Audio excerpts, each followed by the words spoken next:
يعني خدت بالك؟ خد بالك كمان من حاجه، ان الطلاق بيقع ولو كان بهزار. يعني ممكن بعض الرجاله يقعد يهزر مع زوجته ويقول لها طب تخيلي بقى ان انت طالق بهزار كده اهو الطلاق يقع. فاهم ازاي؟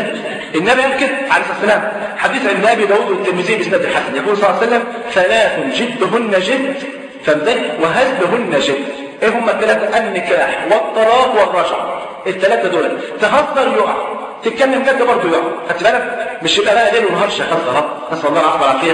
اذكر مره كنت في زياره احدى اخواتي، كانت في منطقه شعبيه، ففي واحد راجل واقف في الشارع مع زوجته وما شاء الله صوتهم عالي قوي، فبقول لها يا فلانه، ذكر اسمها يعني، بنتهم بقى واقفه في الدور الخامس في الشباك، فبقول لها يا فلانه انت طالق، فرحت مصوته، فبنتها من فوق بتقول لها بتصوت ليه يا حبيبتي؟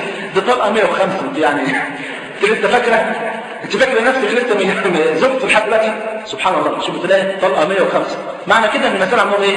عادي، ليل ونهار عمال يطلق، نسال الله العفو والعافيه. خدت بالك؟ واحد يسال طب لما اكون متضايق منها، افرض انا متضايق من زوجتي ومخنوق وعايز اتفشل كلمتين، اقول لك لو متضايق اتقي الله.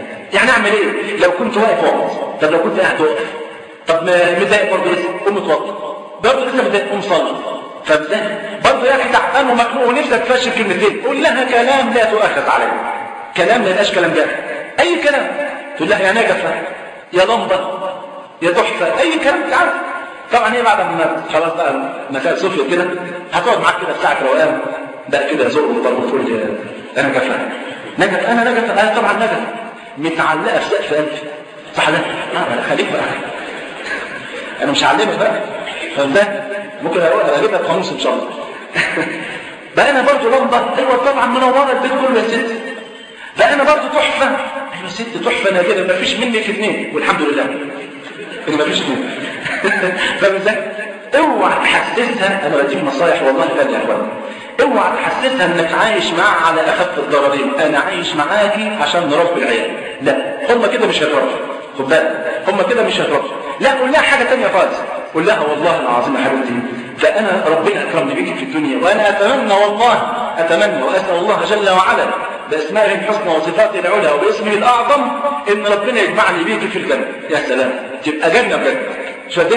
وبعدين انا مش عارف والله من غيرك كنت عملت ايه، والله ما عارف من غيرك كنت عملت ايه، اكيد كنت هبقى سعيد جدا يعني. فاهم ازاي؟ المهم يعني ايه، ضحك معاها، خليك ايه لطيف معاها، بلاش تشد. خد بالك المرأة ما تحبش كل الكلام يبقى جد قوي. احيانا يبقى الكلام فيه مراقبه، احيانا الموقف يقتضي ان انت تكون جد جدا، احيانا الموقف يقتضي ان انت تكون مازح جدا. فانت بقى اللي تعرف طريق الهجوم والدفاع بقى والخطط اللي انت ايه تعرف تتعامل بيها مع الزوجه، وكل زوجه ليها اسلوب. انت عارف زوجتك في زوجه ليل ونهار يعني ربنا يعافينا فيه ما بتبتسمش خالص، وفي زوجه ما شاء الله على كل منشرحه وشها بشوش، دي اقل كلمه ترضيها، الثانيه محتاجه ان انت ايه تشاهد عشان بس تخليها بعد شهر مثلا ايه تبتسم.